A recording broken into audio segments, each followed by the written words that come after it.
Voici pense au bien et il te sera donné par Coniménée. Introduction. Les convictions les plus sincères sont accessibles à toute personne de plus de 10 ans ayant une intelligence moyenne, pourvu qu'elles soient présentées de manière simple et avec des applications pratiques à la vie quotidienne. Cela est particulièrement valable lorsque l'on aborde des sujets de philosophie et de métaphysique dans un format accessible à la compréhension, contenant un trésor d'enseignements pour atteindre une vie prospère, heureuse et assurée contre tous les maux courants qui affligent l'être humain. Cependant, le jargon technique dépasse la compréhension de la personne ordinaire. On pourrait dire que les grands penseurs et enseignants, loin de désirer partager ce trésor avec la majorité, ont tout fait pour le cacher derrière des barricades rhétoriques et des expressions spéciales. Je ne fais que suivre les enseignements de mon maître, le docteur Améfax, en essayant de rendre ce trésor métaphysique intelligible, bien que de manière condensée, en le présentant en termes de la vie quotidienne et ordinaire. Rien de ce qui apparaît ici n'est nouveau, tout a été transmis depuis Enoch, que la Bible remonte au 6e descendant d'Adam.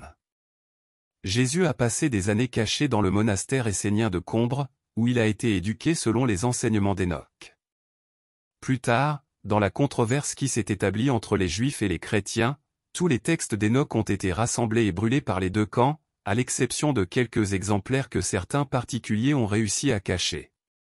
Les premiers chrétiens voulaient effacer toute indication que l'enseignement du Maître avait une origine juive, et les Juifs répudiaient Jésus et détruisaient tout ce qui pouvait les identifier à lui. Les autorités de l'Église chrétienne ont fait altérer et mutiler leurs textes partout où il était indiqué que l'enseignement provenait d'Enoch. Le résultat en a été le Nouveau Testament, qui laisse dans l'obscurité le fond de la vérité. Le monastère a également été détruit, mais les Esséniens ont pu sauver leur précieuse bibliothèque qu'ils ont cachée dans les grottes, aujourd'hui en cours de découverte et appelée la mer morte.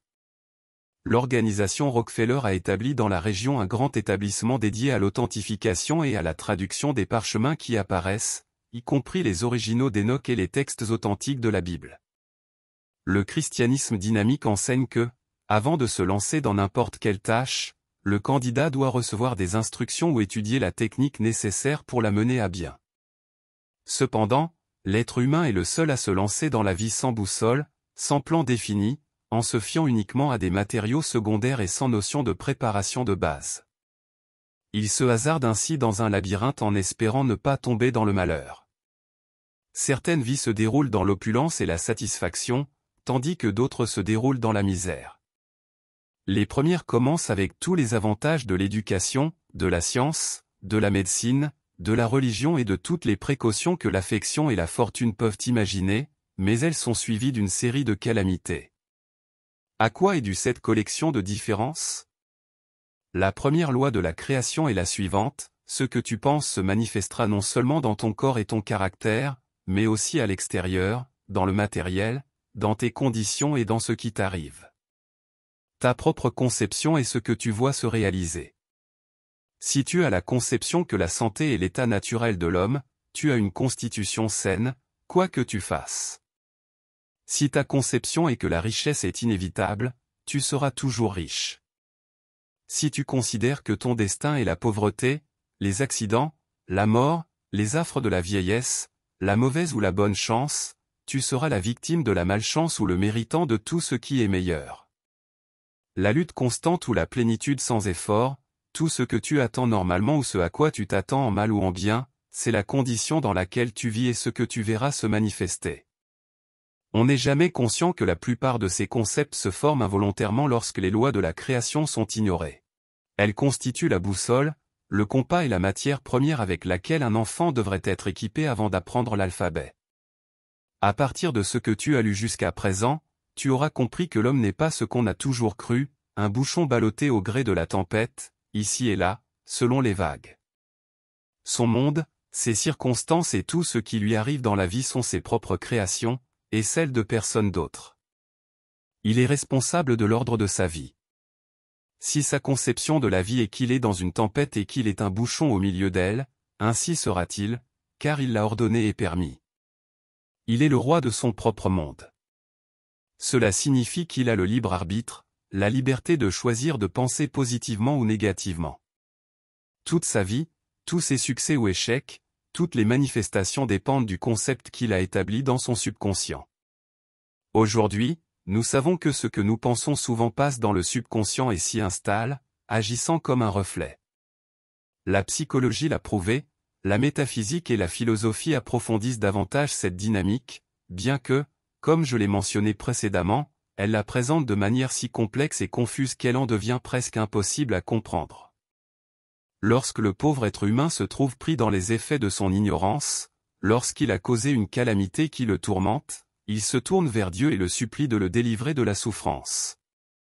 L'expérience quotidienne nous dit que parfois Dieu écoute, mais parfois non. Quand Dieu ne répond pas, le pauvre être humain est consolé par sa famille et ses amis avec les paroles suivantes: il faut se résigner à la volonté de Dieu, comme si la volonté de Dieu était mauvaise.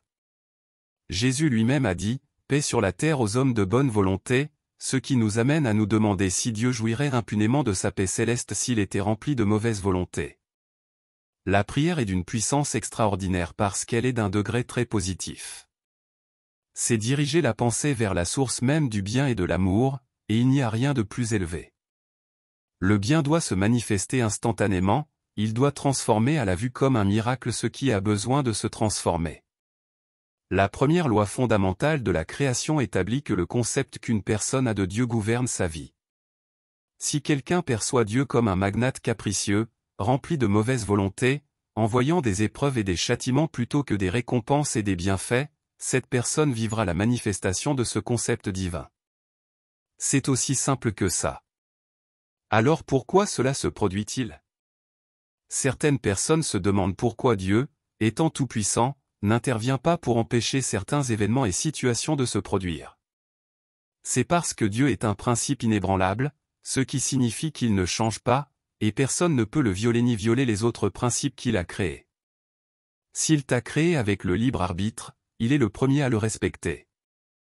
Tu choisis tes concepts, tes opinions, tes désirs, tes pensées, tu donnes tes ordres, et il est le premier à les prendre en compte. Si l'être humain dont nous parlons élève son esprit au niveau divin, c'est-à-dire s'il cherche à apaiser son angoisse et s'efforce de penser à des choses positives, alors il sera témoin du miracle qu'il recherche. Cela se produit parce qu'il s'est éloigné du chemin, il a confié son problème à Dieu, c'est-à-dire au plan de l'amour. Cela s'appelle la foi. Tu verras que la foi est un système, une manière d'agir. La foi a deux noms, la foi et la crainte. Les deux sont la même chose et la même force. On l'appelle la foi quand on attend le bien, on l'appelle la crainte quand on attend le mal. C'est aussi simple que cela.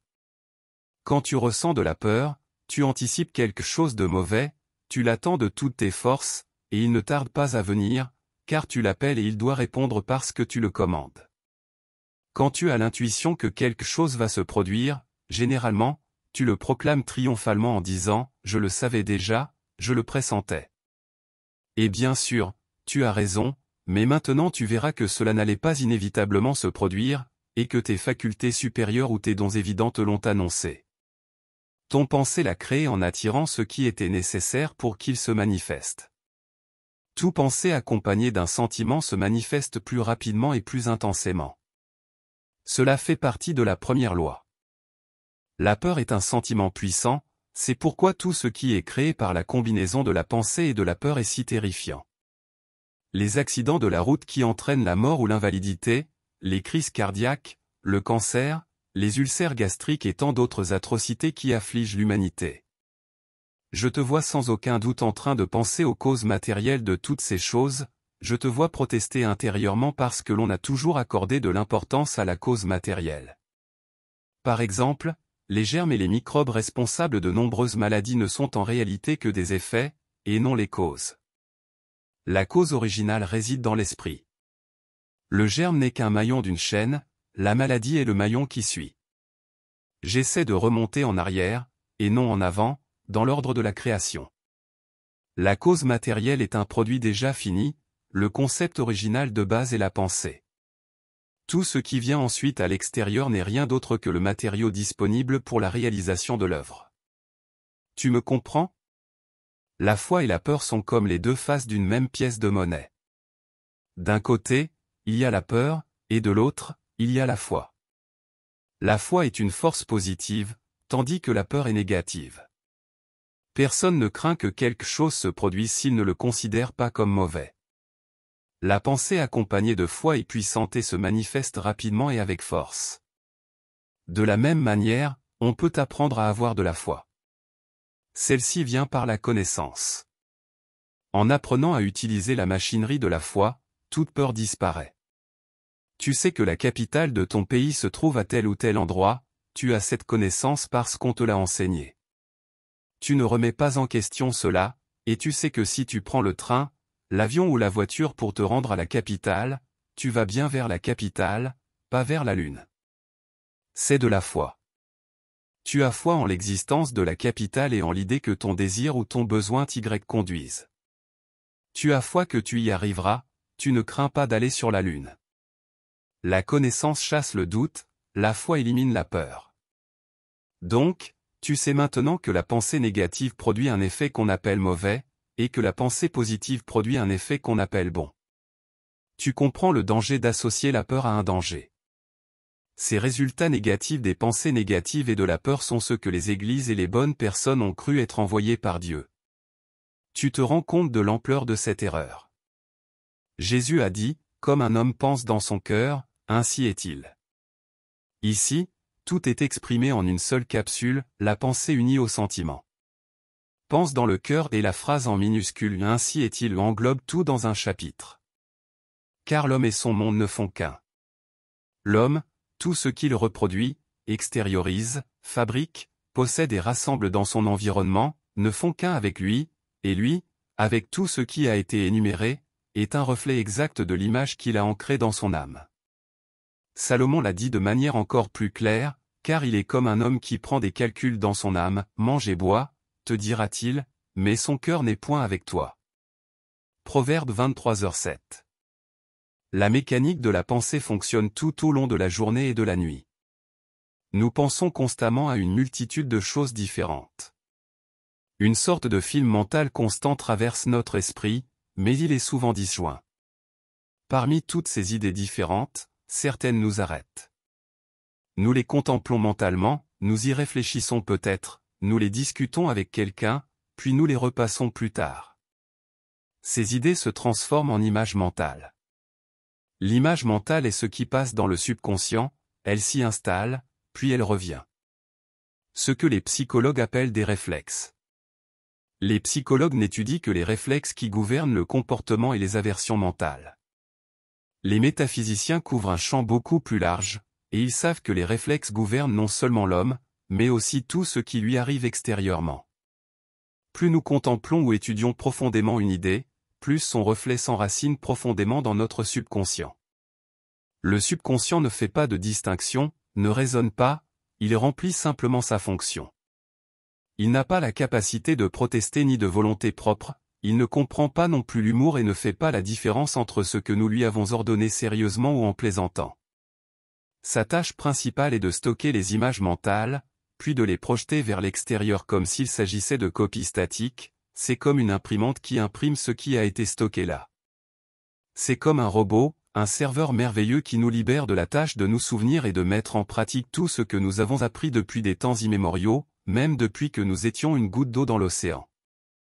Il fonctionne comme un secrétaire archiviste et bibliothécaire exceptionnel, car il ne conserve que les images mentales que nous lui fournissons. Une fois que nous lui avons remis une image, il commence à la reproduire à chaque occasion qui se présente tout au long du reste de nos vies, jusqu'à ce que nous lui donnions l'ordre de la remplacer par une autre. C'est comme une machine à imprimer, imprimant ce que nous avons stocké en lui au fil du temps, et il continue de le faire tant que nous sommes en vie. Par exemple, te souviens-tu de la première fois où tu as entendu parler d'un rhume? Tu ne peux pas t'en souvenir, tu étais tout petit. La nouvelle t'est venue de tes aînés et donc tu ne l'as pas remise en question, tu l'as acceptée comme quelque chose de naturel. Ensuite, on t'a appris à le craindre, on t'a averti des causes du rhume et on t'a dit que si tu transpirais et que tu entrais en contact avec un ami enrhumé, si tu étais mouillé par une averse ou si tu te tenais dans un courant d'air, tu attraperais inévitablement un rhume. Tout cela, tu l'as vu mentalement avec des détails et des points, cela est passé dans ton subconscient, et tu n'as plus eu besoin de te rappeler ces mises en garde.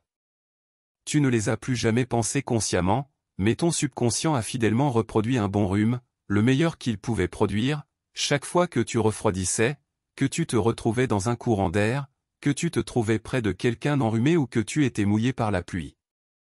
Remarque bien, tu n'as jamais eu à y repenser, mais ton subconscient n'a jamais oublié l'ordre, et jusqu'à aujourd'hui, il te livre avec plaisir, comme quelqu'un offrant un cadeau, un excellent rhume chaque fois que tu négliges de prendre soin de toi, car tu es désormais habitué à te protéger et à raconter à tes amis que tu ne supportes pas de courant d'air. Tu dis même de quelqu'un qui a un rhume, éloigne-toi, j'ai le rhume, et tu l'appelles même mon rhume. Tout cela renouvelle et renforce l'ordre donné au subconscient, comme s'il en avait besoin. Cette mécanique est la même pour tous les autres maux qui affligent l'être humain, du rhume à la mort, des accidents, des luttes, de la vieillesse, de la pauvreté, de la malchance, de la laideur, des péchés, des catastrophes, des guerres, des crises monétaires, des inimitiés, etc. Les hommes varient, mais le processus de reproduction est toujours le même. La loi que je t'explique s'appelle le principe du mentalisme, c'est la première loi de la création. C'est ainsi que fonctionne l'univers mental. C'est ce que signifie la métaphysique lorsqu'elle dit « tout est esprit ». Les lois de la création sont au nombre de 7. La vérité du bien-être est que nous ne sommes pas obligés de supporter éternellement le châtiment renfermé dans un concept mal formé. Nous sommes libres, et si nous le souhaitons, nous pouvons le changer pour un concept qui nous apporte satisfaction, récompense et bénédiction. De la même manière que l'ancienne image a été créée, la nouvelle image est créée. Il suffit de d'abord effacer l'ancienne, de libérer l'espace pour éviter de le remplir avec la nouvelle image, tout comme effacer une lettre incorrecte dans un mot écrit pour la remplacer par une autre ou la supprimer. L'expérience a déterminé la technique à suivre pour effacer tout ce qui est indésirable, qui est la suivante: chaque fois que quelque chose de désagréable t'arrive, pense, puis répète à haute voix, je ne l'accepte pas, je le nie, je le rejette. Ne te laisse pas perturber, ne mets pas d'accent sur ce que tu dis, dis-le simplement calmement, avec la foi que ta parole est un ordre qui doit être exécuté inconditionnellement à ce moment-là. Peut-être que tu ne verras pas immédiatement le changement qui se produit en toi, peut-être que tu ne verras pas immédiatement le résultat à l'extérieur, à moins que tu ne sois très attentif aux petits signes.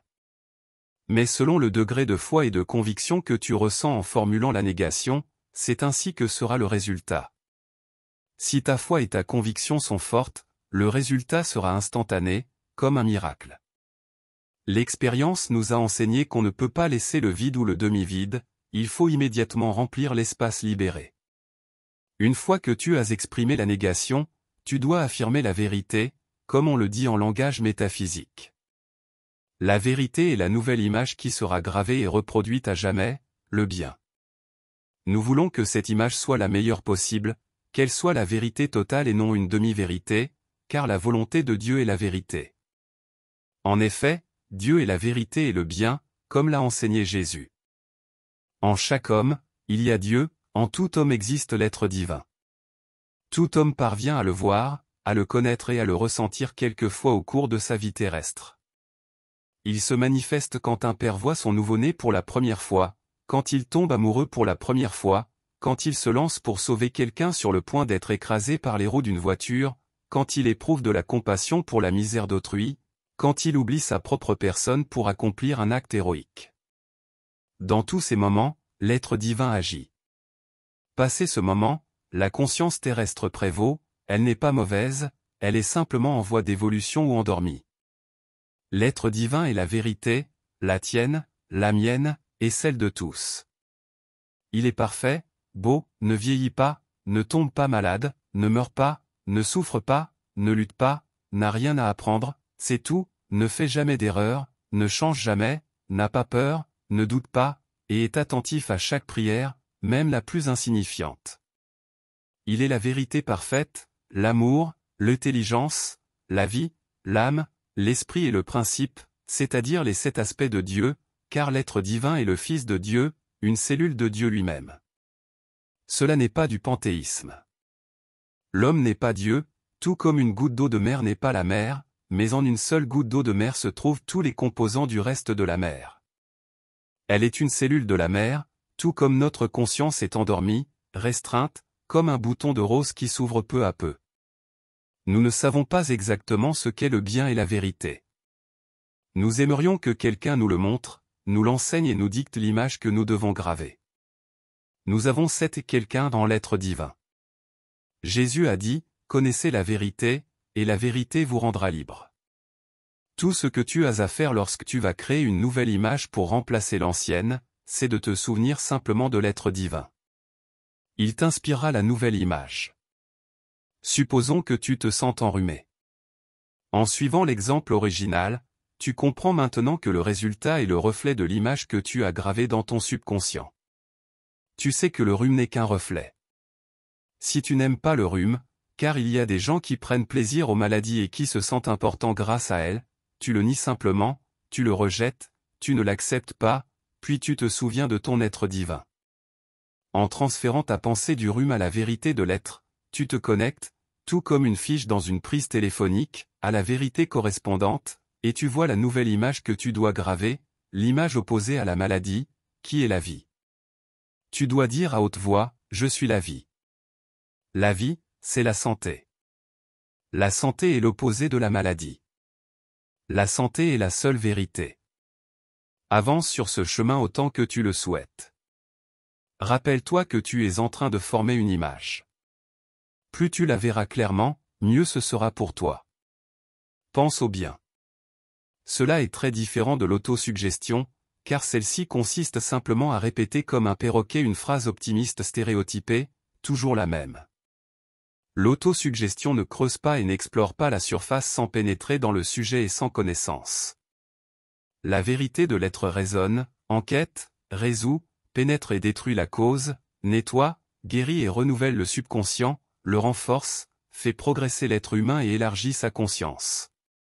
C'est un véritable remède sûr et radical, une guérison sûre pour les effets et les péchés, car ceux-ci sont aussi des reflets et des images gravées. Le prétendu péché originel n'est rien d'autre que le concept, c'est-à-dire l'image qui entraîne le reflet. Les églises croient que c'est la faute de l'homme. Cependant, l'être divin vit en permanence dans ce que nous appelons l'atmosphère céleste, l'atmosphère du bien, ne l'oublie pas, car c'est également la pure vérité. Plus tu t'identifies à cette atmosphère, plus tu la reproduis dans ta vie quotidienne. La sensation qui ressemble le plus à ce que les fils de Dieu doivent ressentir en permanence est celle que nous éprouvons lorsque nous recevons un magnifique cadeau, lorsque nous remercions pour un présent qui nous comble de satisfaction. C'est un mélange de joie et de tendresse, n'est-ce pas? Eh bien, c'est l'état d'esprit de celui qui habite le ciel, et c'est la nature de l'être divin. Quand tu es dans cet état d'esprit, le mal s'éloigne, car il ne supporte pas cette atmosphère, il ne l'aime pas, elle ne lui convient pas. Par conséquent, la troisième étape que l'expérience nous a appris à suivre dans la pratique de la vérité de l'être est la suivante: chaque fois que tu as terminé ce que le langage métaphysique appelle un traitement, c'est-à-dire une négation et une affirmation, remercie toujours Dieu, comme si tu avais déjà reçu la récompense. Termine ton traitement par une expression de gratitude immense pour le bien déjà reçu. C'est une manifestation de foi. Saint Paul a dit, « La foi est l'évidence des choses que l'on ne voit pas », et Jésus a dit, « Chaque fois que vous priez, croyez que vous recevez, et vous le recevrez. » Ce traitement est écrit et exposé dans la Bible, bien sûr, en termes bibliques, si symboliques et voilés qu'il a fallu le travail consacré d'experts en sémantique, en linguistique, en philologie classique et en symbolisme pour en déchiffrer le sens. La Bible l'appelle Manassé et Éphraïm et a beaucoup à dire à ce sujet, à propos de ses deux frères. Jésus le Christ l'a enseigné de la manière suivante: celui qui veut atteindre la vie éternelle doit se renier lui-même et me suivre. Il ne voulait pas dire que tu devais suivre l'homme Jésus, mais le Christ. Le mot Christ vient du grec Christo, ce qui signifie loin, c'est-à-dire le Fils de Dieu. La vérité dans le Nouveau Testament, comme je l'ai dit au début, c'est mon effort pour exprimer en termes simples, adaptés à quelqu'un de plus de 10 ans et d'intelligence ordinaire, la signification de traités métaphysiques, philosophiques, psychologiques et religieux qui sont très obscurs pour la plupart et, par conséquent, interdits et méprisés dans leur totalité, bien qu'ils soient un trésor inestimable. Rien de ce que je présente ici n'est nouveau, tout a été dit, découvert et enseigné depuis les temps les plus anciens, il n'est simplement ignoré ou mal compris. Dans n'importe quel traité de biologie, vous trouverez expliqué en termes techniques ce que je vais décrire maintenant en termes simples. Lorsque vous froncez les sourcils et ridez le visage, il se produit une réaction dans la moelle épinière basse, près du fluide de la colonne, qui pénètre ensuite dans le foie après avoir traversé un processus appelé osmose. Une fois dans le foie, il transforme la cholestérol en bile. La bile altère l'humeur en vous rendant amer, et ce mauvais humeur vous fait froncer les sourcils et rider le visage.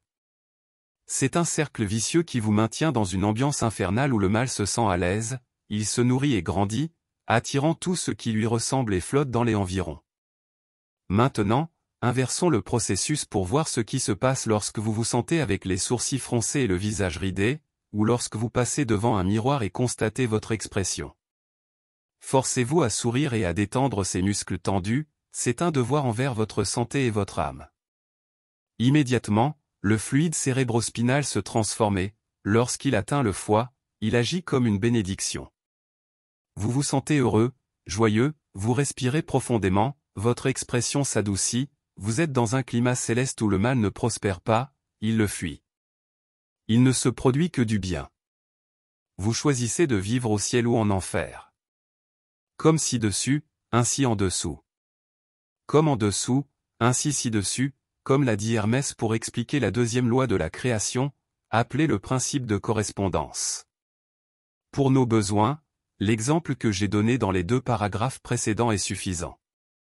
Vous verrez que le corps et l'esprit se complètent, ils doivent marcher ensemble et agir de concert. Vous ne pouvez pas les dissocier. Si l'être humain est heureux, il sert le divin. Si l'homme est malheureux, il s'éloigne du divin et, par conséquent, il ne sert pas Dieu, car le divin en chaque être humain est une cellule de Dieu, c'est-à-dire le Fils de Dieu. Au commencement était le Verbe, et le Verbe était avec Dieu, et le Verbe était Dieu, et le Verbe s'est fait chair et a habité parmi nous. C'est ainsi que commence son évangile avec l'apôtre. Jusqu'à présent, on avait cru que le Verbe ne pouvait être autre que Jésus-Christ. Les 14 premiers versets de son évangile ont été écrits par Jean comme une leçon et une affirmation métaphysique pour préparer son esprit à ce qu'il allait dire, pour que tout soit en accord avec la vérité. J'ai résumé les versets pour ne pas allonger indûment ces textes. L'affirmation n'a pas de lien avec l'évangile en soi. Le Verbe signifie ce que c'est la parole, mais exprimé dans les termes poétiques et grandiloquents qui étaient si appréciés à cette époque. La parole est la pensée parlée, et c'est dans ce sens que Jean l'a utilisée, en invoquant la vérité pour qu'elle parle à travers lui. Elle s'est faite chair, c'était le décret pour qu'elle se manifeste, et elle a habité parmi nous, c'est la réaffirmation de ce décret. En même temps, c'est une formule pour la prospérité. Au commencement, Jean a été intimement instruit par le propre maître de la métaphysique chrétienne, et nous sommes étonnés de la manière dont il a pu exprimer le processus que la phrase « il s'est fait chair et a habité parmi nous » indique. En plus de confirmer la foi d'un seul coup, la foi est la preuve des choses qui ne se voient pas encore. Toute la Bible est un poème. Jésus a dit, « Par tes paroles tu seras condamné et par tes paroles tu seras justifié », on ne peut pas exprimer cette vérité plus clairement. Il a également dit, « Ce n'est pas ce qui entre dans la bouche qui souille l'homme, mais ce qui en sort de la bouche, car ce qui sort de la bouche vient du cœur. » Une autre façon claire d'exprimer cette vérité, il l'a dit aux Juifs pour contester leur croyance selon laquelle il était mauvais de manger certaines choses, comme la croyance de manger en compagnie des gentils. Cependant, rien de tout cela n'a été pris au sérieux par les églises et les gens, c'est impardonnable chez les prêtres, ils continuent à dire des bêtises sans se rendre compte que chaque mot qu'ils prononcent est un décret qui se manifeste en eux et dans leur vie, et surtout tout cela concernant la volonté de Dieu étant quelque chose de désagréable et difficile à accepter. Je te propose de décider un jour de faire attention à tout ce que tu dis pendant cette journée, tu seras surpris par la quantité de décrets négatifs qui sortiront de ta bouche. Je vais te rappeler certains que la plupart des gens utilisent au quotidien, les affaires sont très mauvaises, les choses vont très mal, la jeunesse est perdue, la circulation est impossible, le service est insupportable, on ne trouve pas de service, ne laisse pas cet argent ici car les bandits vont le voler, les bandits attaquent à chaque coin de rue, tu vas tomber, tu vas te tuer, tu vas te casser ce verre, j'ai tellement de malchance, je ne peux pas essayer cela, cela me fait du mal, mon rhumatisme, mon allergie, ma migraine, ma mauvaise digestion, c'est un bandit, c'est une calamité, etc., etc. Une fois que le décret est prononcé, il commence à se manifester, et tout cela est un mensonge à la lumière de la vérité de l'être. Tout cela est dit par habitude sans même y penser, car tout ce qui a été enregistré avec la parole et le sentiment a été accepté par la pensée. Bien sûr, les images sont déjà cristallisées dans le subconscient, en venant de nombreuses vies antérieures. Au début, ta conscience ne percevra pas la possibilité de tout réformer, mais en déroulant le fil, on arrive au fil. Il suffit d'un gramme de bonne volonté, il suffit du désir exprimé ou simplement ressenti pour commencer ou défaire toute cristallisation. Il suffit que chaque fois que tu te trouves à exprimer une pensée négative, tu la nies, tu la rejettes et tu dis que tu n'acceptes plus ces concepts. Ensuite, va vers la vérité de l'être. Remercie de tout ton cœur pour la sublime opportunité qui t'a été offerte de nettoyer ton subconscient et de guérir ton âme d'un seul coup. Tu t'es confessé, tu t'es repenti et tu t'es pardonné, car la confession et le pardon ne sont valides qu'envers soi-même. Ensuite, si tu es catholique, tu peux suivre les préceptes de ton Église si tu le souhaites, mais la première personne à qui il faut pardonner, c'est à soi-même. Il y a des gens qui ne se pardonnent jamais d'avoir échoué en quelque chose et qui se détestent donc eux-mêmes. C'est de l'orgueil et de la vengeance. Avec quel droit cherche-t-il le pardon d'un autre ? Jésus a dit, l'homme tire de son trésor ce qui est mauvais, et de son trésor ce qui est bon. Aime ton prochain comme toi-même signifie s'autoriser à s'aimer. Tout d'abord, et ensuite, avoir du respect et de la dignité envers les autres. Accepte-toi tel que tu es, sans exigence démesurée, et comprends que l'échec est humain et que pardonner est divin. D'abord, prononce la parole de vérité pour toi-même, afin de pouvoir la prononcer pour les autres. La parole est la pensée exprimée, puis elle est régie par la première loi de la création, que les textes classiques appellent le principe du mentalisme. La première loi, je te l'ai déjà expliquée dans les 4 premiers chapitres, et je l'ai achevée dans cette section en insérant une idée de la deuxième loi de la création, c'est-à-dire le principe de correspondance, dans le chapitre précédent, car toutes les lois sont interconnectées et dépendent les unes des autres, et à ce stade, il convenait de l'exposer. Le dictionnaire définit le mot vibration comme une oscillation rapide. La plupart des gens pensent que seuls les sons émanent de la vibration, mais tout vibre. La vibration est mesurée par sa vitesse, c'est-à-dire par le nombre d'oscillations qui se produisent en une seconde de temps, et la façon de l'exprimer est la suivante, cette vibration a une fréquence de temps, c'est-à-dire qu'elle vibre à une certaine fréquence. Parmi les couleurs, le blanc est la réunion de toutes les couleurs vues dans la lumière, c'est celui qui vibre à la fréquence la plus élevée. Le noir est également la réunion de toutes les couleurs, bien que vu à l'ombre, et il a la fréquence la plus basse de toutes, c'est-à-dire une fréquence nulle pour notre compréhension. Les pensées émettent des vibrations qui se propagent dans toutes les directions, tout comme les ondes qui se forment dans l'eau lorsque vous y jetez une pierre. Les pensées négatives sont sombres et vibrent donc à des fréquences basses. Les gens les appellent des pensées sombres, à juste titre. Les pensées positives sont lumineuses, et à mesure qu'elles se rapprochent de la vérité, elles deviennent de plus en plus brillantes, jusqu'à devenir radieuses lorsqu'elles expriment la vérité absolue, qui est Dieu. Les hautes fréquences dominent les basses fréquences.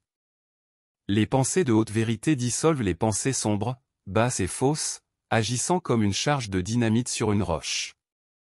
Cela te permettra de comprendre ce qui se passe lorsque tu places la pensée et la parole de vérité sur un amas de cristallisation sombre. C'est pourquoi je t'ai dit qu'il suffisait du désir ressenti pour commencer à défaire les cristallisations accumulées dans le subconscient. Certaines personnes ont développé cette capacité, nous avons tous cette faculté, mais la plupart ne l'ont pas développée. Ils reconnaissent les pensées par leur couleur, et comme ils connaissent le résultat extérieur de chaque type de pensée, ils peuvent prédire l'avenir. Ils voient clairement le produit inévitable de chaque personne. Les pensées d'amour et de bonne volonté sont de couleur rose et brillante. Les pensées de passion sexuelle sont d'un rouge intense. La couleur des pensées de vie est jaune. La couleur de la pensée intellectuelle est ce qu'on appelle aujourd'hui chartreuse, très lumineuse. Les pensées mystiques sont violettes, iridescentes et profondes. Lorsqu'il y a de la négativité mélangée à ces couleurs, la teinte devient sale. Par exemple, chez une personne dont l'intelligence n'est pas encore développée ou est engourdie, la couleur est moutarde. La passion sexuelle, lorsqu'elle n'est pas comprise et guidée uniquement par l'instinct animal, est brun-rouge. Les vibrations mentales forment une aura en forme d'œuf autour du corps, et dans cette aura, on voit toute la composition de couleurs émanant de la pensée individuelle. Le subconscient propre et positif produit une œuvre multicolore lumineuse, comme l'aube d'une perle.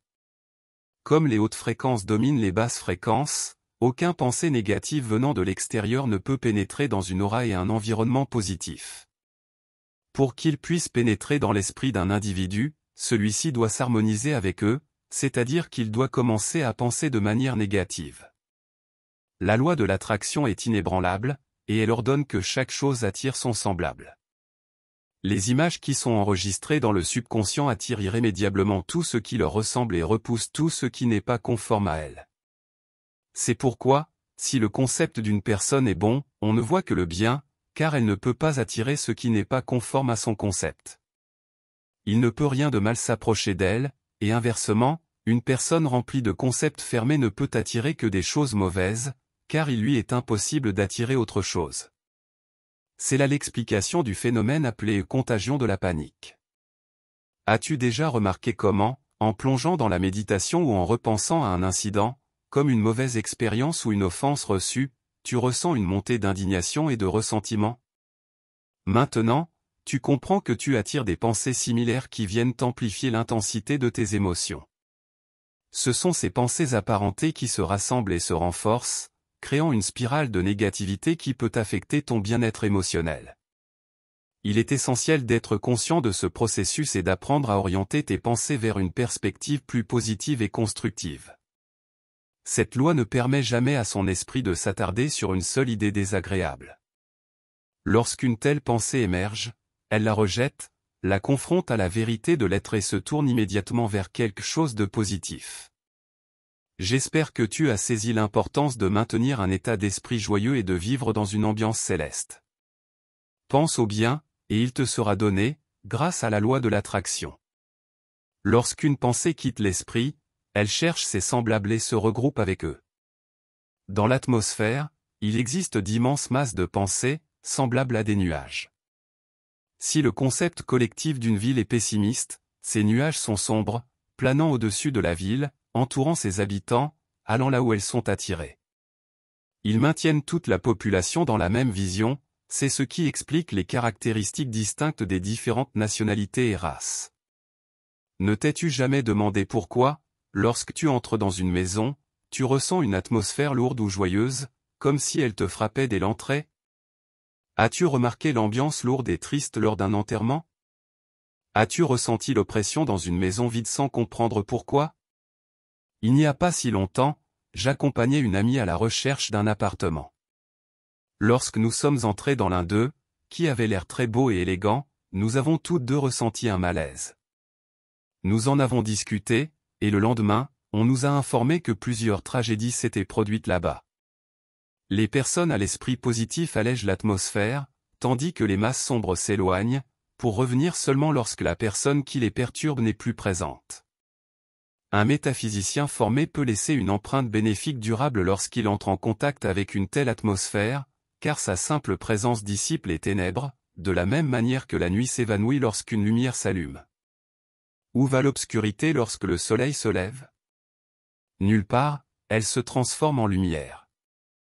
La personne qui a déjà réussi à transformer ses conceptions, à prendre l'habitude de consulter et de relier tout à l'être divin, a le pouvoir de dissoudre les cristallisations des autres par la seule pensée de la vérité face aux méfaits des autres. C'est là l'explication des guérisons et des miracles de Jésus. Le commandement d'aimer son prochain comme soi-même ne signifie pas que nous sommes tenus d'éprouver de l'affection.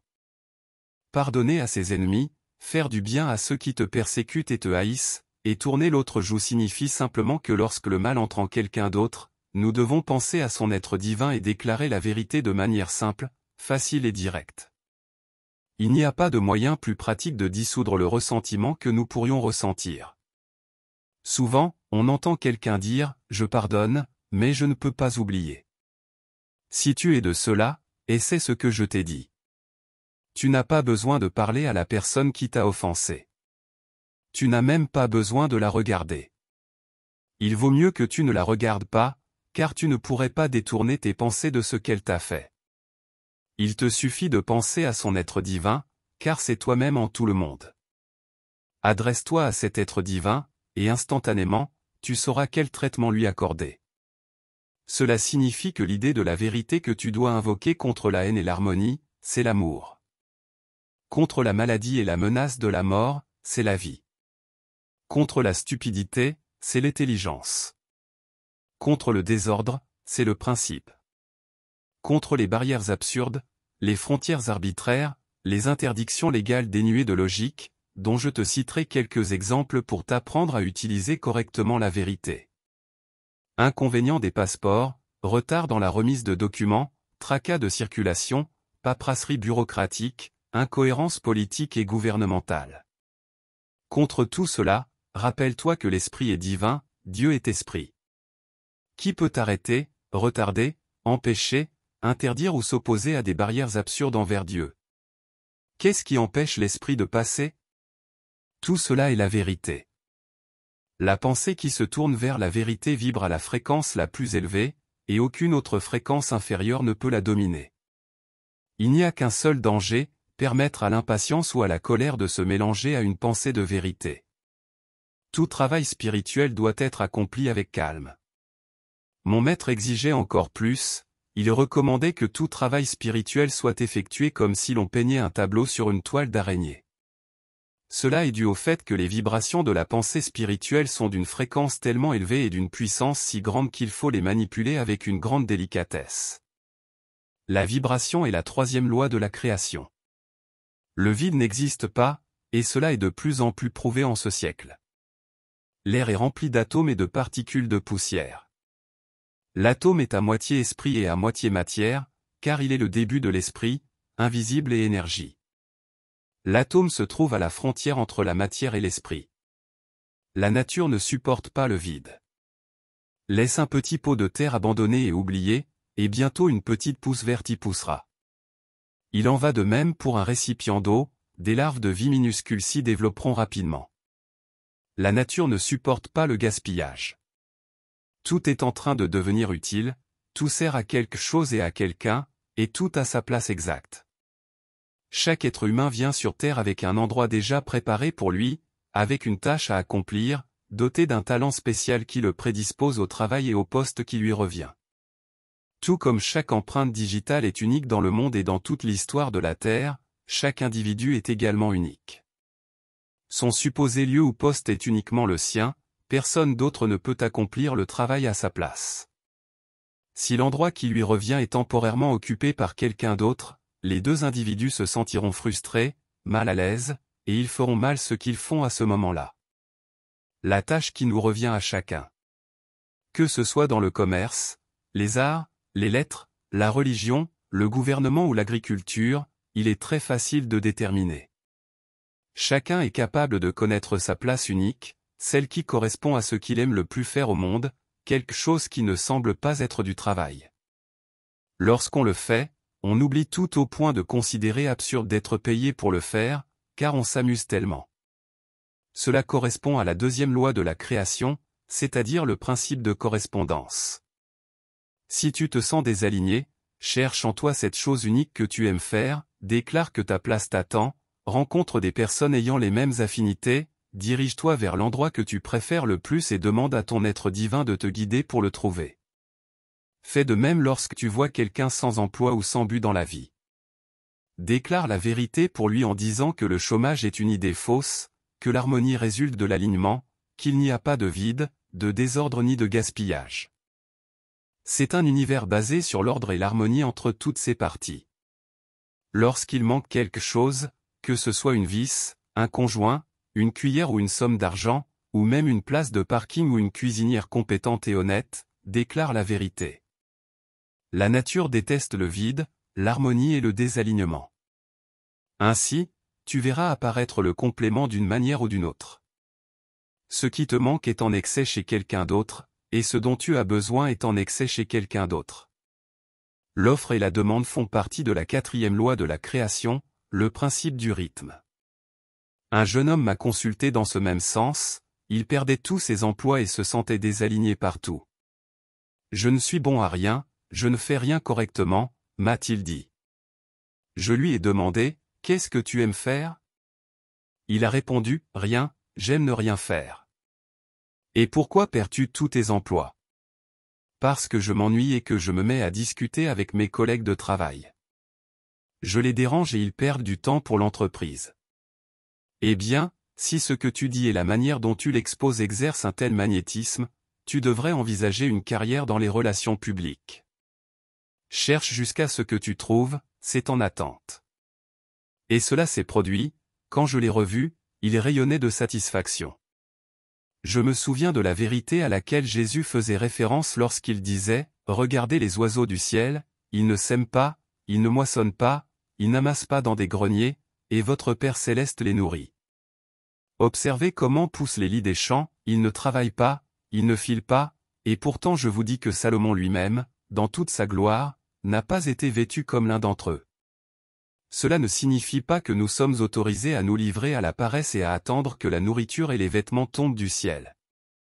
Cela signifie que chacun, à sa place appropriée, aura tout ce dont il a besoin sans travail ni effort. Les oiseaux n'ont pas à semer, moissonner ou stocker, cela ne concerne que l'homme qui y trouve son plus grand plaisir.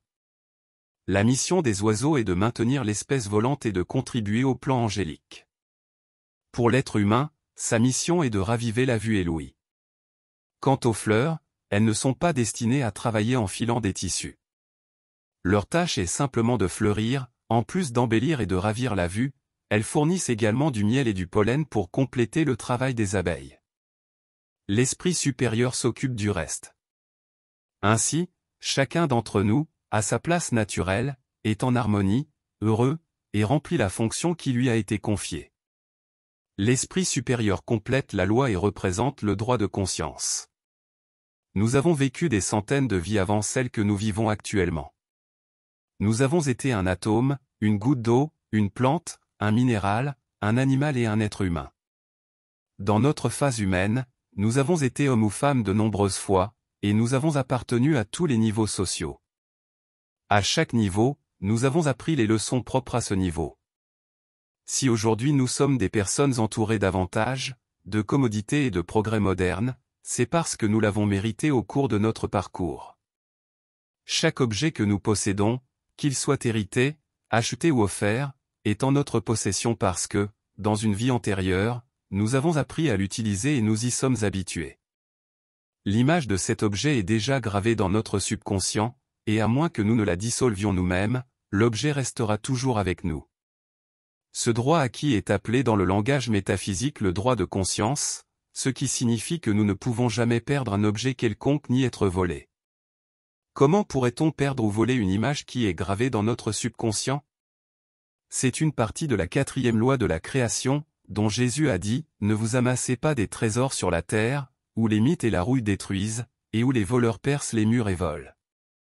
Mais amassez-vous des trésors dans le ciel, où les mites et la rouille ne détruisent point, et où les voleurs ne percent ni ne volent. » Cela ne signifie pas que nous devons collectionner des vertus et mépriser les possessions terrestres. Le Maître a expliqué cette loi en disant, « Car où est ton trésor, là sera aussi ton cœur. » Cette phrase a été mal traduite et altérée lorsqu'elle a été transposée de l'araméen, la langue de Jésus, en latin. Lorsqu'un objet est égaré ou perdu de notre possession, si nous nous souvenons que nous le possédons en vertu du droit de conscience gravé dans notre subconscient et que cette image est inébranlable, nous pouvons faire réapparaître l'objet. Quelqu'un nous le rendra, nous le retrouverons nous-mêmes, ou nous recevrons un cadeau similaire, sans aucun effort. Désormais, l'objet reviendra entre nos mains parce que nous connaissons et appliquons cette loi. N'oubliez pas de le faire, ne soyez pas tourmentés ni craintifs face aux voleurs. Votre pensée à ce sujet devient positive, et personne avec de mauvaises intentions ne peut s'approcher de vous.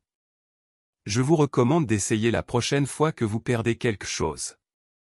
Déclarez ce qui suit, rien de ce qui m'appartient en vertu du droit de conscience ne peut être perdu ou volé.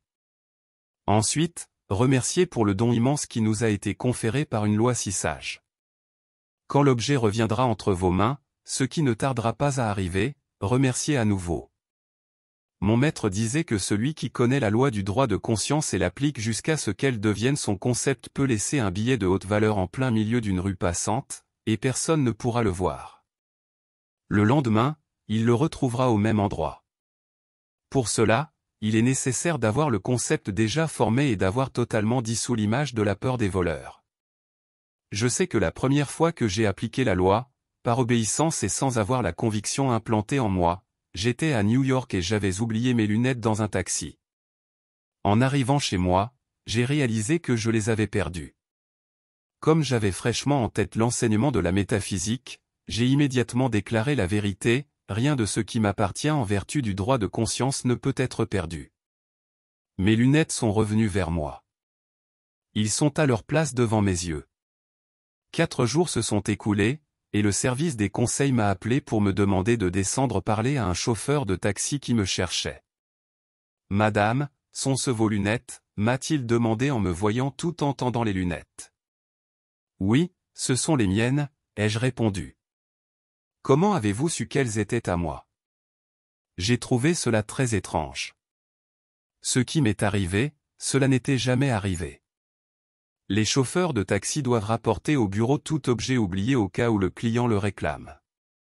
Je n'ai pas pu décider de remettre ces lunettes, car tous les trajets que nous faisons sont enregistrés au bureau.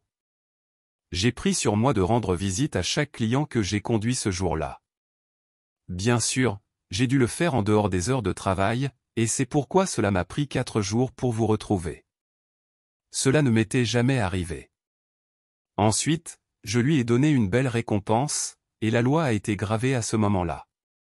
Sans mes lunettes, je ne voyais pas bien et je ne pouvais pas écrire. Cela perturbait le rythme de ma vie, et ce petit détail altérait le rythme d'une série d'autres choses qui affectaient des tiers. L'univers est basé sur l'ordre et l'harmonie entre toutes ses parties. La polarité est une loi universelle. Il n'y a pas un seul de tes désirs que tu ne puisses réaliser. Tout ce que tu considères comme impossible à obtenir, tout ce que tu juges trop beau pour t'arriver est précisément ce que tu désires le plus au monde. Le désir est au fond de ton cœur. Ce qui l'empêche de surgir, ce sont la peur, les doutes et les décrets négatifs que tu énonces constamment pour changer cette situation. Change de pôle. Jusqu'à présent, tu as agi en restant fixé sur le pôle négatif. Passe au pôle positif de la manière suivante, déclare une fois que tu as fini d'utiliser les concepts négatifs du passé que tu es maintenant une personne nouvelle et différente, que tu réclames ton bien, que tu le désires et que tu attends qu'il commence à se manifester immédiatement. Déclare que tu ne veux plus vivre dans un environnement de mal, mais dans un environnement de bien. Déclare la vérité selon laquelle grâce à ton désir et à ta parole exprimée maintenant, tu vis déjà dans le pôle positif, et refuse d'accepter tout doute à ce sujet. Maintenant, lorsque tu désires quelque chose, pratique cette forme d'expression, dis « je désire telle chose en harmonie pour tout le monde », et si c'est la volonté divine, merci, Père, car tu m'as déjà entendu. Ainsi, nous évitons de causer des désagréments à autrui, car nos vies sont interconnectées, et ce qui est bon pour toi pourrait être nuisible pour un autre. Laisse-moi donner un exemple. Toi et une autre personne désirez le même objet. Au lieu de rivaliser en alignant tes désirs sur le bien-être général, tu recevras ce que tu cherches, que ce soit cet objet ou un similaire. Tu seras guidé vers l'endroit où tu le trouveras, et personne n'aura été blessé dans le processus. En adoptant cette attitude, nous nous alignons avec la vérité et la sagesse divine, promouvant un équilibre dans nos aspirations et respectant le bien-être de tous. Dans cet exemple simple, tu vois l'objet, mais dans de nombreuses autres circonstances, il ne s'agira pas d'un objet tangible, mais de quelque chose que tu crois ne te concerner qu'à toi, alors que cela pourrait perturber le rythme des autres. Ne convoite jamais quelque chose qu'un autre possède. Il n'est pas nécessaire de déposséder quelqu'un pour satisfaire nos désirs. Tout ce que tu peux désirer existe déjà dans ta propre réserve. Réclame ton propre bien. Souvent, nous nous efforçons d'obtenir quelque chose, puis nous regrettons de l'avoir obtenu. Cela est dû au fait que ce que nous avons désiré était un simple caprice. C'est pourquoi il faut toujours désirer ou demander selon la volonté du Père. Ainsi, nous sommes assurés que ce que nous manifestons nous satisfera. La bénédiction est puissante. Vous pouvez le vérifier vous-même en essayant ce qui suit: placez 2 plantes côte à côte, arrosez-les tous les jours, mais choisissez l'une d'elles pour la bénir et la louer, dites-lui de belles choses et aimez-la. Pour l'autre, prenez soin d'elle mais ne la bénissez pas ni ne la louez. Vous verrez vous-même le résultat. Lorsque vous êtes confronté à des situations désagréables ou adverses, ne vous arrêtez pas, dites immédiatement: c'est pour le bien, je bénis le bien en cela. Lorsque vous bénissez quelque chose, son pouvoir augmente et ce qui semblait négatif se transforme en une grande bénédiction et en bonheur, car vous en avez fait une expérience positive. Ne bénissez pas les personnes, bénissez le divin en elles. Ne bénissez pas un malade, bénissez l'organe saint qui manifeste la vérité. Vous devez prendre un soin particulier à ne jamais exprimer quelque chose qui va à l'encontre des autres. La loi dit: ne fais pas aux autres ce que tu ne veux pas qu'on te fasse. C'est comme un boomerang et cela ne pardonne pas. Ce que tu fais à un autre te reviendra, et on te le fera aussi. Si tu souhaites du mal à un autre, ce mal te parviendra. Si tu calomnies ou critiques les autres, on te calomniera et te critiquera. Mais si tu bénis un autre, tu trouveras quelqu'un pour te bénir à ton tour. Si tu es d'un autre, tu trouveras de l'aide quand tu en auras le plus besoin. Si tu pardonnes, on te pardonnera. Le rythme est un pendule. Lorsque quelqu'un te fait du mal, ne le bénis pas, bénis son être divin, dis-lui mentalement que le bien se fasse en toi, puis pense à autre chose. Ainsi, lorsque tu feras quelque chose sans intention de blesser ou déranger les autres, cela passera inaperçu et personne ne le ressentira. Si tu veux ne pas être interrompu dans ton travail, déclare l'harmonie en toi. Il n'est pas harmonieux d'être interrompu, et Dieu est présent dans ce travail qui, en même temps, est inopportun. Il n'est pas possible que Dieu se divise en deux et que les deux parties soient antagoniques. L'univers est ainsi fait. Tout émerge du principe masculin et féminin. La pensée est masculine ou positive, l'âme est féminine ou négative. Maintenant, tu peux comprendre ce qui t'aurait initialement confondu. La pensée, pour se manifester, a besoin de s'unir ou de se marier à un sentiment. L'âme est le siège des émotions et des sentiments. J'ai à peine mentionné l'âme parce que c'est un domaine qui a beaucoup attiré l'attention des hommes. L'âme est ce fantôme qui apparaît parfois et effraie, mais c'est aussi le siège des émotions. L'âme humaine réside dans ce que l'on appelle le plan astral, vous avez sûrement beaucoup entendu parler de cela. Les forces qui régissent ce plan sont appelées psychiques. C'est le royaume des expériences phénoménales telles que le spiritisme, la médiumnité et certaines manifestations magnétiques, etc. C'est un plan très agréable, très distrayant, très intéressant, mais parfois aussi effrayant. Peu de gens se consacrent à son étude.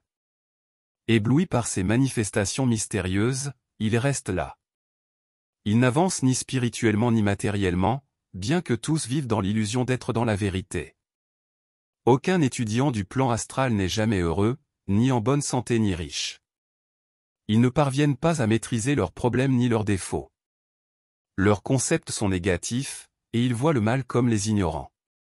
Par leurs fruits vous les connaîtrez, a dit Jésus. Pour résoudre leurs problèmes, vous les verrez consulter les âmes des morts, courir consulter des personnes qui lisent les mains, tirent les cartes et prédisent l'avenir. Ces esprits ou âmes incarnées sont toujours du même niveau d'évolution que ceux qui les appellent, car on ne peut attirer que ce qui est semblable à sa propre conscience, comme tu le sais déjà. Généralement, les conseils qu'ils reçoivent sont contradictoires selon l'opinion de l'esprit qui les dispense, et ils conduisent leurs victimes de la confusion au désastre. Les personnes psychiques, étudiants du plan astral, essaient d'étonner les autres avec leurs connaissances mystérieuses, qu'elles sont rarement autorisées à révéler. Le cycle finit par les rendre fous, car sans la guidance de l'être divin et de la vérité, le plan astral devient un labyrinthe sans issue. C'est à ce plan que Jésus faisait référence lorsqu'il disait « Large est la porte, spacieux est le chemin qui mène à la perdition, et nombreux sont ceux qui entrent par là. Car étroite est la porte, resserré le chemin qui mène à la vie, et il y en a peu qui les trouvent. Regarde vers l'être divin, car en regardant le bien se manifeste. En regardant toujours l'ombre, seule l'ombre se manifeste. Par leurs fruits vous les connaîtrez, dit la Genèse, au chapitre 30, verset 30. Cette maxime est illustrée dans le récit suivant. Après avoir servi son beau-père pendant de nombreuses années avec efficacité et loyauté sans recevoir de récompense, Jacob demanda un salaire. Laban lui demanda ce qu'il voulait en échange, et Jacob répondit, « Sépare-moi de ton troupeau tous les chevreaux tachetés et rayés, et toutes les chèvres tachetées et marquetées, celles-là seront mon salaire. » Laban accepta l'accord et sépara les chèvres et les chevreaux comme Jacob l'avait demandé. Ensuite, Jacob coupa des branches d'arbres d'aulne, de noisetier et de platane oriental, et il enleva la partie écorcée pour qu'elle montre le blanc en dessous, contrastant avec l'écorce sombre. Il plaça ces branches dans les auges où les troupeaux de Laban buvaient. Chaque fois que les bêtes buvaient de l'eau et voyaient les branches, les petits qu'elles mettaient au monde étaient tachetés, rayés et marquetés, exactement comme Jacob l'avait demandé. Ainsi, ces troupeaux augmentèrent de manière extraordinaire. Il est important de noter que ce récit ne s'agit pas d'une leçon morale, mais d'exposer la loi à la manière biblique que ce que l'on regarde se reproduit. L'être astral est humain, l'âme humaine est celle qui se diplôme au plan astral, et c'est elle qui assiste aux séances. Elle conserve encore ses concepts intacts et ne sait pas voir ni juger autrement qu'en fonction de ce qu'elle voit. Toi qui cherches la lumière et qui es peut-être membre de quelque secte ou ordre que l'on appelle spirituel, regarde les fruits de tes maîtres et dirigeants. Ils souffrent de maladies et de maux, meurent de tuberculose ou de cancer, vivent de mendicité ou exigent des contributions spécifiques, ou bien condamnent l'argent. Souvent, ils souffrent de calomnies et de persécutions. Par leurs fruits vous les connaîtrez. Ils ignorent complètement la signification des lois fondamentales. Leurs concepts sont aussi erronés que les tiens. Ce qu'ils peuvent enseigner, ils ostentent de pompeux titres de suprême autorité. Jésus a dit, « Ne donnez à personne le titre de Père, car un seul est votre Père, qui est dans les cieux. » Ils portent des vêtements inappropriés pour l'époque dans laquelle nous vivons. Ils sont encore ancrés dans un passé lointain, à l'époque pré-chrétienne, lorsque la mode pour les hommes était la toge et la tunique. Leurs idées sont ancrées dans cette époque, elles n'ont pas évolué d'un pas. Ils restreignent la liberté d'action de leurs disciples en prescrivant certains aliments ou en imposant d'autres. Ils ignorent les enseignements de celui qu'ils prétendent suivre. Ce n'est pas ce qui entre dans la bouche qui souille l'homme, mais ce qui en sort de la bouche, a-t-il dit. Ils n'ont aucune connaissance scientifique. Quel genre de maître est-ce qui ignore le principe de vibration, la troisième des lois d'Hermès, le plus connu et le plus populaire des illuminés de l'Antiquité? Par leurs fruits vous les connaîtrez et signifie que vous pourrez juger de leurs concepts par leurs problèmes, leurs maux, leur pauvreté, c'est-à-dire par leurs manifestations. Leurs livres et leurs textes mettent en avant la punition, la menace et la peur. Le chapitre 23 de l'Évangile selon Matthieu retranscrit les paroles de Jésus concernant ces individus. Il les appelle de faux prophètes, qui viennent à vous déguiser en brebis, mais qui sont en réalité des loups ravisseurs. Et il répète, « Par leurs fruits vous les connaîtrez. » On ne cueille pas des raisins sur des épines, ni des figues sur des chardons. Il existe des sectes qui rayonnent de bonté et d'amour envers leurs prochains, et leur intention et leur bonne volonté sont inégalées. Cependant, elles témoignent d'une grande ignorance des principes fondamentaux de la création. Certaines personnes ne mangent pas de viande en prétendant que la viande animale salit l'homme avec ses vibrations impures, sans avoir aucune connaissance de la nature de ces vibrations et de leur fréquence.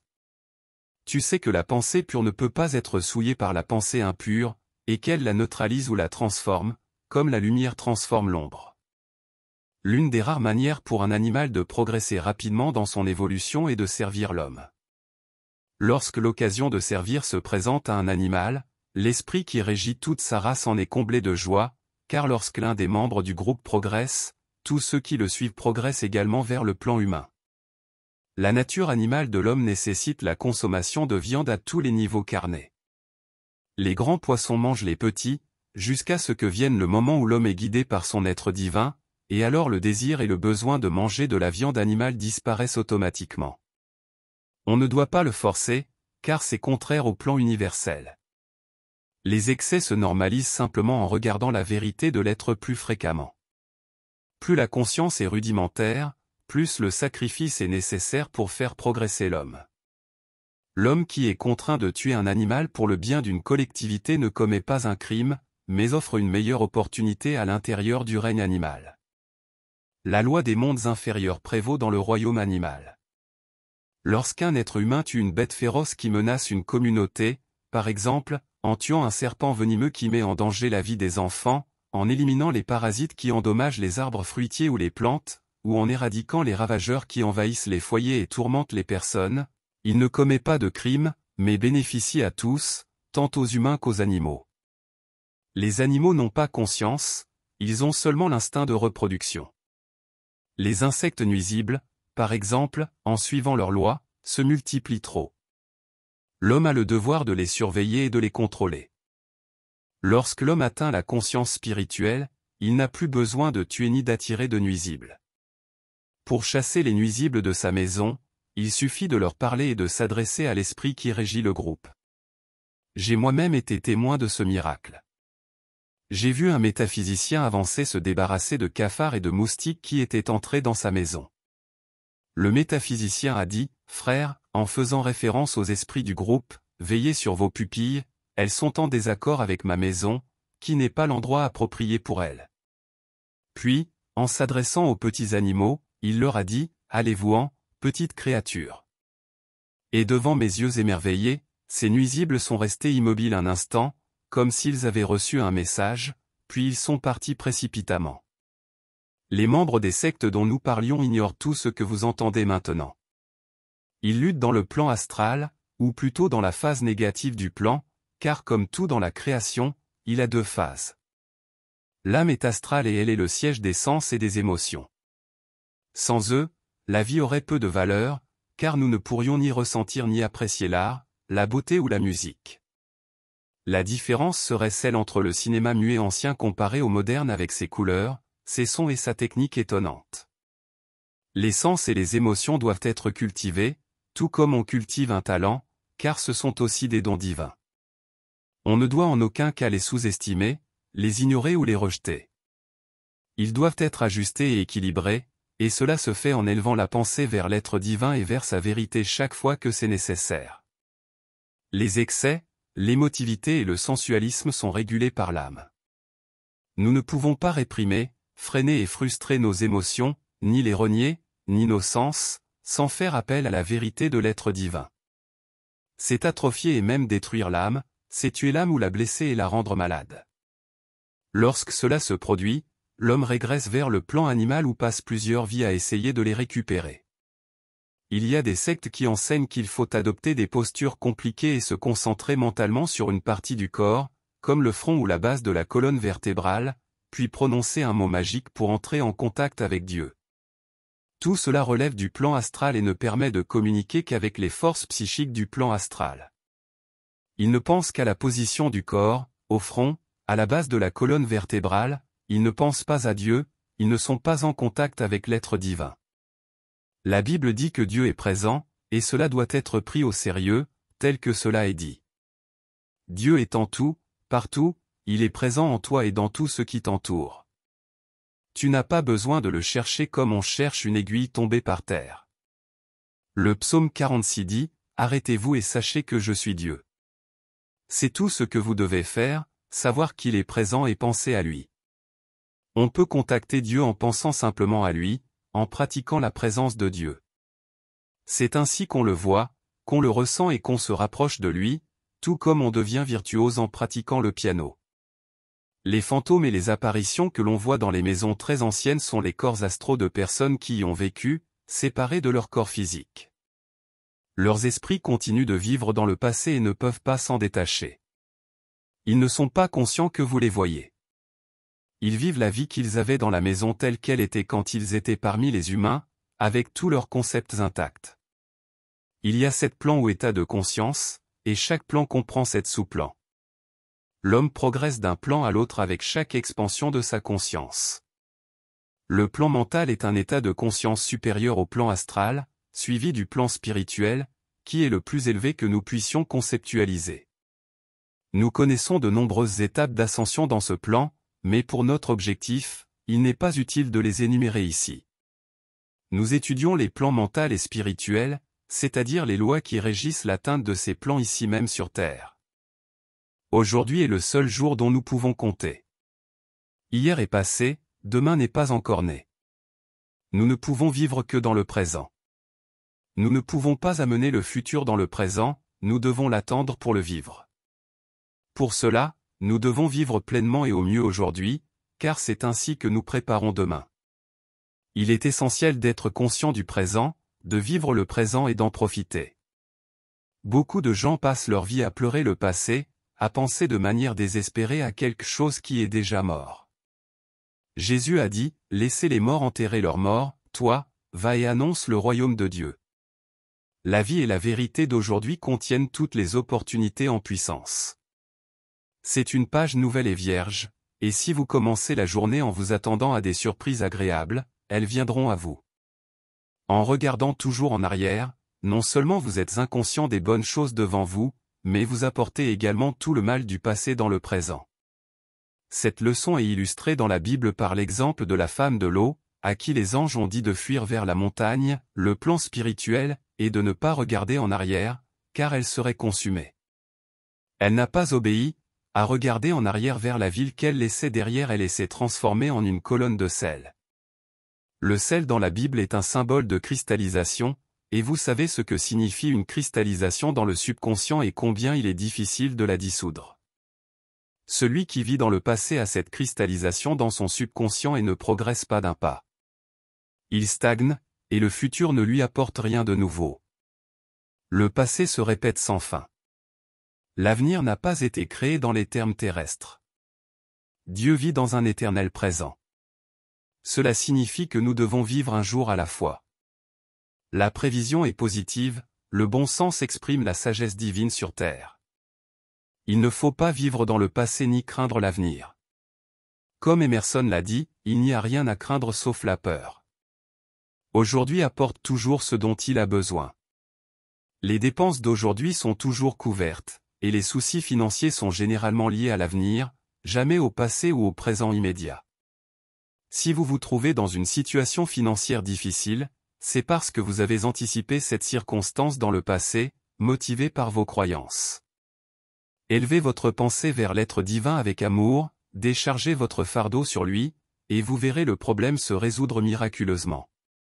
N'oubliez pas de remercier avant et après. Jésus a dit, « Venez à moi, vous tous qui êtes fatigués et chargés, et je vous donnerai du repos. Prenez mon joug sur vous et recevez mes instructions, car je suis doux et humble de cœur, et vous trouverez du repos pour vos âmes. Car mon joug est doux, et mon fardeau léger. » Dans l'Ancien Testament, la même vérité est exprimée en disant, « Remets ton sort à l'Éternel, et il te soutiendra. » Jamais, dans la Bible, la volonté de Dieu n'est associée à l'épreuve, au sacrifice, à la punition ou à la résignation. Lorsqu'elle parle du juste et de la justice, elle fait toujours référence à la justesse de la pensée, à la précision avec laquelle la vérité est focalisée dans la pensée. Chercher le royaume de Dieu et sa justice signifie rechercher le plan spirituel et les lois qui le gouvernent. Dans le langage d'aujourd'hui, cela signifie penser au bien et il vous sera donné. Souvenez-vous de l'être divin, et il pourvoira à vos besoins. Connaissez la vérité, et elle vous rendra libre, a dit Jésus. Les termes la vérité, Dieu, l'être divin, le royaume de Dieu et le royaume des cieux sont interchangeables et signifient la même chose. Les toutes premières paroles de Dieu dans ce que l'on appelle les 10 commandements étaient les suivantes, « Je suis l'Éternel, ton Dieu, tu n'auras pas d'autre Dieu devant ma face. Tu ne te feras point d'image taillée, ni de représentation quelconque des choses qui sont en haut dans les cieux, qui sont en bas sur la terre, et qui sont dans les eaux plus bas que la terre. Tu ne te prosterneras point devant elles, et tu ne les serviras point. » Les Juifs ont interprété cela dans le sens de ne pas placer des statues dans leur synagogue. Aujourd'hui, nous voyons la vérité derrière ce symbole. Il ne s'agit pas de fabriquer des images mentales qui se transforment ensuite en choses matérielles, que ce soit sur terre, dans l'eau, dans les cieux ou sous la terre. En d'autres termes, il ne faut pas créer des idoles ou de faux dieux qui, selon nos croyances, ont plus de pouvoir que Dieu.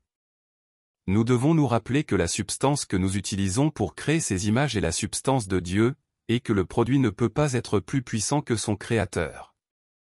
Les idoles ou les faux dieux incluent la peur, le destin, le mal, la malchance, la chance, les microbes, les virus, les maladies, le danger, la faiblesse humaine, la méchanceté humaine, la jalousie, la trahison, les accidents, la mort, la lutte, l'argent, et tout ce que nous devons affronter et sans quoi nous ne pouvons pas vivre.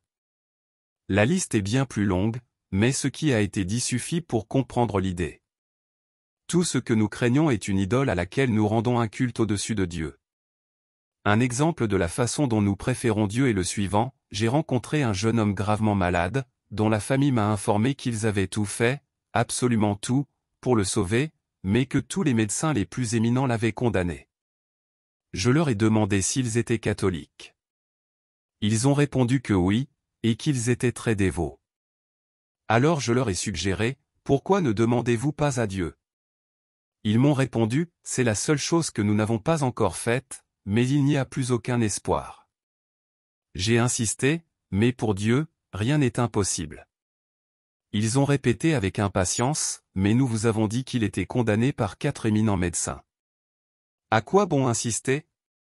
En d'autres termes, ces médecins avaient déjà prononcé sa mort avant même de consulter les médecins éminents. Ils pensaient déjà qu'il serait mort. La mort provient de l'arbre de la connaissance du bien et du mal. Tu ne mangeras pas de lui, car le jour où tu en mangeras, tu mourras certainement. Genèse, chapitre 2. C'est la première mention de la mort dans le texte laissé par Moïse. Dieu a averti que la mort surviendrait si l'on mangeait le fruit de l'arbre de la connaissance du bien et du mal. Tout d'abord, dans la Bible et en métaphysique, manger est le symbole de la pensée. Cela signifie que lorsque nous mangeons, nous nous approprions la nourriture, nous la mastiquons, l'avalons et l'assimilons. Il en va de même lorsque nous pensons, comme décrit au début de ce livre. Nous recevons une idée, nourriture, nous y pensons de manière déterminée, mastiquons, elle passe dans le subconscient, est avalée, et devient une partie de l'individu, est assimilée. Le fruit de ce processus ne doit pas être consommé dans le processus digestif. Seuls les très jeunes enfants ont l'idée de manger des excréments. Le fruit du processus mental est la manifestation extérieure, c'est-à-dire les circonstances et les expériences produites par les images que nous avons dans le subconscient. C'est cet aspect qui est symbolisé par l'arbre de la connaissance du bien et du mal. Il ne s'agit pas d'un arbre existant physiquement quelque part, mais plutôt d'une figure symbolique qui décrit exactement le processus mental et les lois qui le gouvernent. Avec notre connaissance des lois de la création exposées dans les chapitres précédents, nous sommes l'arbre qui produit le fruit de cette connaissance. Nous sommes avertis dans le texte de Moïse de ne pas manger le fruit que nous produisons, c'est-à-dire de ne pas juger en fonction de ce que nous voyons produit à l'extérieur. Nous ne devrions pas non plus former de concepts erronés basés sur ce que nous voyons se produire, car ce qui se produit n'est que le fruit d'une connaissance intérieure, que cette connaissance soit basée sur le bien ou le mal. Encore une fois, ne formons pas d'opinion basée sur ce que nous voyons, car ce serait manger le fruit. Consultons l'être divin et la vérité nous guidera toujours sur un chemin droit. Cette explication, par exemple, est incompréhensible pour ceux qui n'ont pas une connaissance très érudite, et même les érudits échappent à la clé. Cela est dû au fait qu'ils sont saturés d'images basées sur la connaissance intellectuelle. La connaissance intellectuelle agit comme un tyran qui ne permet ni l'avancement ni la vision vers le haut. Dans la Bible, les idées spirituelles sont décrites comme des enfants parce qu'elles sont pures et ne connaissent pas le mal. Ceux qui sont remplis d'érudition considèrent cela comme une affaire d'enfant. Le dernier maillon de la chaîne qui commence par la première pensée erronée est la mort. Imaginons une corde avec un nœud au centre. À droite du nœud, la corde atteint sa fin et s'est détendue et élargie, tandis qu'à gauche du nœud, la corde continue sans que l'on puisse voir sa fin. Dans cette analogie, une fourmi est debout au centre du nœud, regardant dans quelle direction elle se dirige. Finalement, elle choisit la corde à droite parce qu'elle voit qu'elle est plus large et plus confortable. En atteignant l'extrémité, elle tombera dans l'espace. Si elle opte pour la corde de gauche, même si elle est plus étroite, elle s'adaptera rapidement et continuera son chemin de manière stable et sûre pour toujours. C'est le tableau de ce qui se passe lorsque l'on choisit de penser négativement ou positivement. Le chemin négatif semble plus facile et se termine rapidement, tandis que le chemin positif est la porte étroite et le chemin étroit qui mène à la vie.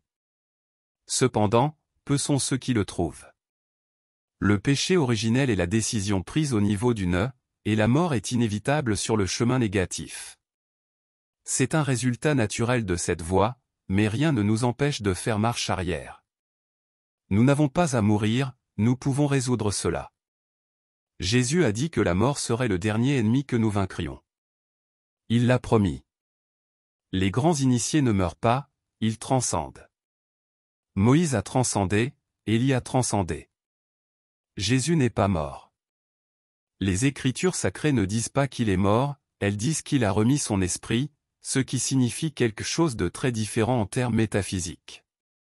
Cela équivaut à projeter le corps astral, l'âme, hors du corps physique.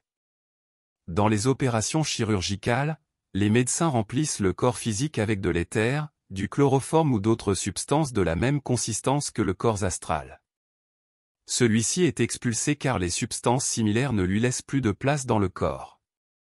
Il existe peut-être des centaines, voire des milliers de cas où des personnes opérées disent qu'elles se sont vues debout à côté de leurs corps endormis et qu'elles ont vu tout le processus de l'opération. Le corps astral est attaché au corps physique par un fil de la même substance astrale. Lorsqu'il se sépare du corps physique, il reste connecté par ce fil, qui est élastique et peut s'étendre sur de longues distances. La Bible l'appelle le cordon d'argent car il a une couleur grisâtre légèrement lumineuse. Au fur et à mesure que le patient opéré élimine la substance qui l'a rendu inconscient, le corps astral réinvestit progressivement le corps physique. Le corps astral est celui qui ressent et qui est conscient. Lorsqu'il quitte le corps physique, ce dernier cesse de ressentir et de prendre conscience. Lorsqu'un être humain meurt, c'est que le cordon s'est rompu, les deux corps se séparent, et l'astral continue de vivre. Au moment où Jésus s'est exclamé depuis la croix, « Mon Dieu, pourquoi m'as-tu abandonné ?» il a projeté son corps astral et a cessé de ressentir quoi que ce soit d'autre. Son apparence était comme s'il était mort ou dans un état de profond évanouissement. Après que son corps a été placé dans le mausolée fourni par Joseph d'Arimathie, son corps astral s'est de nouveau réuni avec son corps physique. Ensuite, les femmes de Jérusalem sont allées chercher le corps de Jésus, et un personnage que l'Église appelle un ange leur a dit, « Pourquoi cherchez-vous parmi les morts celui qui est vivant ?» Plus clair que cela, on ne peut pas le dire. Il était vivant, il a ensuite transcendé. Cependant, en raison de l'altération faite dans les documents, il était préférable de dire qu'il avait ressuscité, comme si un être d'une vibration si élevée pouvait jamais mourir. À mesure que vous nettoierez votre subconscient des images négatives, les cellules de votre corps se transformeront en devenant positives, vous vous dirigerez, pour ainsi dire, vers l'objectif de la vie. Lorsque vous aurez terminé d'apprendre la leçon qui vous incombe dans cette vie que vous vivez, vous ne mourrez pas au sens actuel du terme. Vous passerez simplement dans l'autre plan sans inconvénient, sans avoir eu de maladie. Vous vous en irez paisiblement une nuit pendant votre sommeil. Il convient d'admirer la volonté de perfection qui animait les saints de l'Église catholique. Cependant, en raison de leur méconnaissance de la science du bien et du mal, ils se sont infligés à eux-mêmes d'horribles tortures, qui étaient non seulement inutiles mais constituaient également une offense impardonnable envers leur propre corps. Le corps lui-même est le temple de l'être divin, et en tant que tel, nous avons le devoir de le soigner et de le prendre en charge. Le degré extrême de négativité représenté par les flagellations et les tortures volontaires produit un tel état d'acidité que le pauvre corps ne peut pas le supporter et développe des ulcères. C'est pourquoi tant de saints sont morts atteints de tuberculose avancée. On appelle cela servir Dieu. Plus un grand nombre de personnes apprendra les lois de la création, plus les masses obscures de l'erreur qui pénètrent dans la planète se dissoudront. Les fausses images dans le subconscient disparaîtront, les cellules humaines se reconstruiront, et le nombre de personnes qui meurent diminuera. La mort sera le dernier ennemi à vaincre, et le retour vers le chemin de la vie a déjà commencé. Il semble que dans le prochain millénaire, la vérité sera universellement connue. Einstein a soutenu que lorsque la cellule humaine se transforme en énergie électrique, chaque individu connaîtra sa propre équation et pourra désintégrer et réintégrer son corps à volonté. Alors, lorsque l'être quitte son corps physique, ce que nous connaissons comme la mort, et entre dans le plan suivant, ce qui le surprendra le plus, c'est de voir que tout ce qu'il pense se manifestera instantanément devant ses yeux. Dans cet état, ses pensées deviendront immédiatement réalité, car il n'y a pas de matière inerte pour retarder le processus. L'objet ou la condition apparaîtra simultanément à la pensée. Cela peut provoquer une confusion potentiellement chaotique, amenant l'individu à croire qu'il est vraiment au purgatoire ou en enfer. Cependant, des membres de la famille et des amis seront toujours là pour le guider et lui expliquer les conditions du plan et de la réincarnation. Pourquoi ne nous souvenons-nous pas de nos vies antérieures? Demandent toujours les étudiants de la vérité. C'est une bonne chose que cela se passe ainsi. La grande sagesse de Dieu et ses lois en sont la raison. Tout d'abord, si je te demandais maintenant ce que tu as fait mardi dernier, à moins que cela n'ait été une date importante pour toi, tu me répondrais, je ne me souviens pas, je devrais y réfléchir. Tu perdrais du temps à te remémorer quelque chose d'aussi inutile, superflu et non rentable que de ramener le passé au présent. Que gagnerais-tu à revivre ces jours passés? Probablement, tu revivrais quelque chose de désagréable, car il y a toujours quelque chose de désagréable dans le passé. Tu as été criminel, prisonnier, femme de mauvaise vie, esclave, etc. Si tu pouvais te rappeler ces époques révolues, tu te sentirais à nouveau aussi malheureux que tu l'étais. Si tu parvenais à te souvenir de l'époque où tu étais roi ou reine, tu passerais de très mauvais moments en voyant les injustices et les bêtises que tu as commises. Ton âme actuelle ne pourrait pas le supporter. Lorsque tu reviens mentalement à un passé aussi lointain, c'est comme si tu venais de prendre un bain, d'être bien peigné et parfumé, puis qu'on t'obligeait à te plonger dans de la boue remplie d'ordures où tu ne pouvais même pas bouger pour sortir la tête et respirer. Si l'une de tes vies passées a été très prospère et luxueuse, en revenant à ton état actuel, tu te sentiras très mal, très insatisfait, et tu constateras que cette vie est inférieure à celle-là en termes de bien-être matériel. La vie est une école, et chaque vie est un degré plus avancé que la précédente. Si une vie est épanouissante et que celle qui suit est médiocre, c'est parce que quelque chose a été gaspillé ou négligé, et il faut le refaire. L'amour de Dieu ne connaît pas l'enfer, personne n'est condamné éternellement. Tout a un pardon. Tout le monde a une chance, jusqu'à 70 fois 7, comme l'a dit Jésus. Le karma est la loi de cause à effet, la coïncidence n'existe pas. Tout a une cause, toute cause a un effet, il y a un karma bon et un mauvais karma, tu le sais déjà. C'est la dette que nous contractons pour le mal et le paiement pour le bien. L'être divin est le seigneur du karma, en son essence, il n'est pas soumis au karma, ce qui signifie qu'il est possible d'éliminer un karma négatif en dirigeant notre attention vers l'être divin et en nous habituant à résider en sa demeure. Cela est également mentionné dans le psaume 91. Lorsque l'être humain acquiert ce que l'on appelle la conscience spirituelle, c'est-à-dire être conscient de respecter les lois qui ont déjà été exposées. Dans cet état, nous ne sommes pas soumis aux lois matérielles, mais sous la grâce, et nous avons le droit d'invoquer les lois supérieures. Beaucoup des effets karmiques sont automatiquement dissous grâce au fait que l'individu élève souvent sa pensée. Il ne se rend pas compte de son privilège jusqu'à ce qu'il compare ce qui arrive à d'autres et ce qui lui est épargné. À ce moment-là, il est étonné et pense qu'il est protégé par une présence invisible. Les réincarnations cessent lorsque l'individu a développé l'amour pour tous sans distinction, lorsqu'il sait se mettre à la place de l'autre et comprendre les raisons qui le poussent à agir comme il le fait. Lorsqu'il sent qu'il n'a rien à pardonner parce que tout ce qu'on a pu lui faire est simplement une réaction naturelle d'un plan d'évolution inférieur. À ce moment-là, cet individu n'a plus rien à apprendre et n'a pas besoin de revenir sur ce plan. La destination est l'amour. Ceux qui ont été ennemis dans une vie naissent souvent mère et fils dans la vie suivante pour les obliger à s'aimer. La nature cherche toujours à unir par l'amour, à guérir et à réformer par l'amour. Le psaume 91 dit, « Celui qui habite dans le refuge du Très-Haut demeurera en sécurité sous l'ombre du Tout-Puissant. » Je dirai à l'Éternel, mon refuge et ma forteresse, mon Dieu en qui je me confie. C'est cette affirmation qui produit les conditions énumérées dans le psaume, car il te délivrera du filet de l'oiseleur et de la peste dévastatrice. Il te couvrira de ses plumes, et tu trouveras un refuge sous ses ailes. Sa vérité est un bouclier et une cuirasse. Tu ne craindras ni la terreur de la nuit, ni la flèche qui vole de jour, ni la peste qui marche dans les ténèbres, ni la destruction qui frappe en plein midi. Essaie de comprendre les symboles cachés dans ces promesses. Qu'il tombe 1000 à ton côté, et 10 000 à ta droite, tu ne seras pas atteint. En d'autres termes, lorsque tu as dit, ô Éternel, tu es mon refuge, et que tu as fait de cette affirmation ta norme, en consultant constamment le divin, il ne t'arrivera aucun mal, et aucune calamité n'entrera dans ta maison.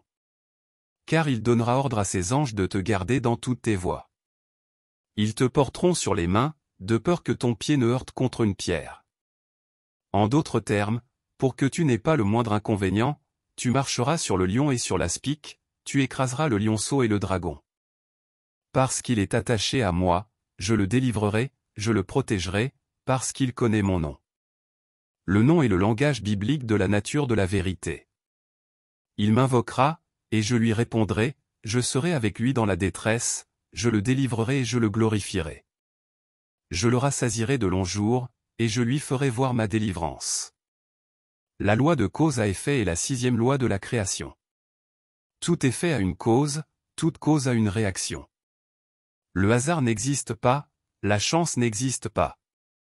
La Bible dit que l'amour couvre une multitude de péchés. À Marie-Madeleine, de nombreuses conséquences karmiques ont été retirées parce que, selon Jésus, elle avait beaucoup aimé. La 7e loi de la création est le principe de la génération, que je vous ai déjà expliqué. Il existe un principe masculin et un principe féminin nécessaires pour créer. Toutes les lois s'entrelacent, et elles se rejoignent avec le principe du mentalisme avec lequel nous avons commencé ce livre. La génération se manifeste sur tous les plans, chacun d'entre eux étant d'une forme plus élevée, mais le principe reste le même. Jésus mentionnait souvent ce monde et l'autre monde, symbolisés par le signe du Verseau. Il a également annoncé de nombreux changements pour la fin du monde. Une fois, les apôtres lui ont demandé quand cette fin du monde qu'il prédisait tant arriverait, et Jésus leur a répondu, « Lorsque vous verrez l'homme dans le jar d'eau ». Nous ne savons pas si les apôtres ont compris l'allusion, mais pour cette génération, c'est très clair. Tout le monde sait que le zodiaque établit la précession des équinoxes, ou en d'autres termes, c'est un cercle dans le firmament stellaire composé de groupes d'étoiles.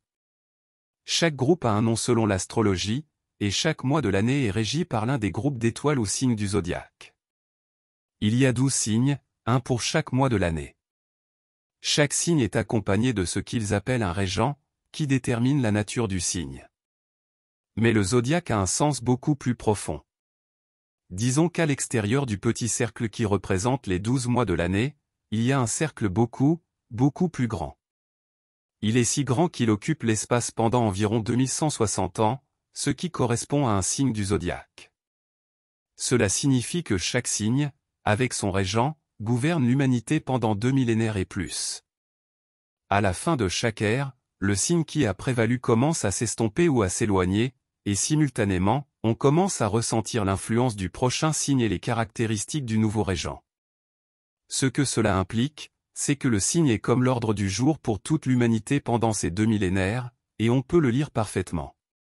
Le signe qui vient de passer est celui des poissons, et il a commencé à s'éloigner à la fin du siècle dernier. Mais pendant toute l'ère où il a agi, l'humanité a été influencée par le poisson. Les chrétiens appelaient Jésus le poisson, et ils adoptaient même un dessin de poisson comme un symbole pour indiquer où ils allaient se réunir. C'était l'époque des persécutions. La religion catholique qui a prévalu au cours des 2 derniers millénaires montrait inconsciemment la forme du poisson dans la mitre de l'évêque, une tête de poisson avec la bouche ouverte, ainsi que dans la forme gothique des entrées des églises et dans de nombreuses autres caractéristiques. L'humeur humaine est devenue larmoyante comme l'eau de mer, et elle se plaisait à souffrir. Les romans étaient des drames émouvants, et le mélodrame prévalait partout. Tout était lourd comme le volume de la mer, et c'était l'époque des grands voyages en mer. L'eau a 2 phases, comme tout, et elles sont négatives car elles pourrissent tout en contact avec elles pendant trop longtemps, et positives car la vie naît en elles et contient la quantité de potentiel. La couleur de ce signe était le noir, négatif vers la fin de l'ère, au fur et à mesure que le signe du Verseau approchait, dans lequel nous nous trouvons maintenant. Il y a eu la réaction appelée crise, comme lorsqu'une maladie atteint son paroxysme et que tous les symptômes s'aggravent juste avant de s'améliorer. C'est aussi à cette époque que le sous-marin a été inventé, c'est-à-dire que le bateau est descendu dans les profondeurs de la mer, accentuant encore plus la ressemblance avec un poisson, jusqu'à la couleur argentée. En entrant plus profondément dans l'air du Verseau, qui est un signe d'air, le sous-marin a développé des ailes et est devenu un avion, mais toujours argenté. Le caractère du Verseau est celui d'un jardinier, représenté par un homme portant un vase d'eau sur l'épaule. Il aide toujours à gérer l'eau, mais en quantité raisonnable. Le jardinier céleste cultivera son jardin pour que les plantes fleurissent et que l'humanité se perfectionne. Le signe comporte 2 lignes irrégulières au pied du jardinier, qui symbolisent de nouvelles tendances de pensée, des courants électriques, des changements dans l'air, etc. L'électricité a été découverte à la fin du siècle dernier et a progressivement envahi nos vies jusqu'à ce que nous vivions en elle, avec elle, à côté d'elle, et entourés d'elle. Nous ouvrons de nouvelles voies dans le ciel. L'électricité a été diplômée sous le titre d'électronique. L'élément qui va tout transformer dans une ère nouvelle et différente est l'uranium, appelé comme son régent, Uranus. Les signes alternent entre positif et négatif. Le Verseau est positif pour cette ère. On prévoit l'union des religions avec la science. Il n'y aura pas de religion prédominante comme l'Église catholique dans l'ère précédente. Toutes se rassembleront dans une seule vérité. Chaque changement de signe apporte d'importants bouleversements sur la planète et dans l'esprit. Le nouveau signe agit comme une purge qui révolutionne tout l'ancien afin de laisser un terrain propre, préparé pour la sélection que le nouveau signe apporte. La couleur de ce signe est le blanc, c'est l'ère spirituelle, et dans l'histoire de l'humanité, ce sera la plus grandiose qui ait jamais prévalu. Les signes que nous voyons, si alarmants et perturbants, ne signifient rien d'autre que le destructeur, nommé Uranus, qui nettoie à grande échelle. La destruction est très bénéfique car elle élimine tout ce qui est mauvais et vieux pour faire place à du neuf et de beau. C'est ce qu'Uranus fait, béni soit-il. Dans l'ère des patriarches bibliques, ils se sont distingués par le pastoralisme. C'était l'ère du bélier, la chèvre. Dans l'ère des Égyptiens, le signe était le taureau, influencé par le taureau. Ils étaient éleveurs de bétail et adoraient le taureau. Dans cette nouvelle ère, il n'y aura plus de leader suprême. Les gourous, les impérators, les grands maîtres, etc., disparaîtront. Chacun arrosera son propre jardin dirigé par le divin soi, le Messie, loin. Avertissement, gardez à l'esprit que ce livre ne doit pas être lu une seule fois pour penser que vous en avez tout compris. Relisez-le, et vous verrez que ce que vous y trouvez est nouveau, plus logique et plus intéressant à chaque lecture. Cela vous arrivera à chaque fois que vous le relirez, car la vérité est une force vitale qui réveille les cellules endormies. Au fur et à mesure que vous commencerez à appliquer les lois que vous apprendrez ici, vous pourriez expérimenter des démonstrations qui semblent miraculeuses. L'enthousiasme vous poussera à vouloir partager vos nouvelles connaissances, mais il est important d'éviter de convaincre les autres de la vérité. Vous serez surpris de voir que certaines personnes que vous considériez comme réceptives peuvent se montrer moins amicales envers vous. Comme le dit une maxime occultiste, quand le disciple est prêt, le maître apparaît. Si quelqu'un vous demande des conseils, enseignez avec amour. Si vous demandez au divin de parler à travers vous, vous saurez quelles paroles partager. La noblesse oblige, comme une autre maxime le mentionne, et ceux qui apprennent les lois supérieures ont la responsabilité de les utiliser correctement, plus que ceux qui les ignorent. N'essayez jamais de vous démarquer aux dépens des autres simplement parce que vous possédez cette connaissance. Celui qui se croit autorisé à utiliser sa connaissance au détriment des autres, ou qui, en raison de sa connaissance supérieure, se considère exempt de suivre les règles communes de la bienséance, fera face à des châtiments parfois extrêmement sévères en essayant de contourner les lois. Le métaphysicien se distingue comme un locataire exemplaire, l'ami le plus proche, le père le plus aimant, le dirigeant le plus juste, le citoyen le plus engagé, le fils le plus respectueux, le débiteur le plus respectueux, le patron le plus compréhensif et l'employé le plus diligent. Merci de nous rendre visite.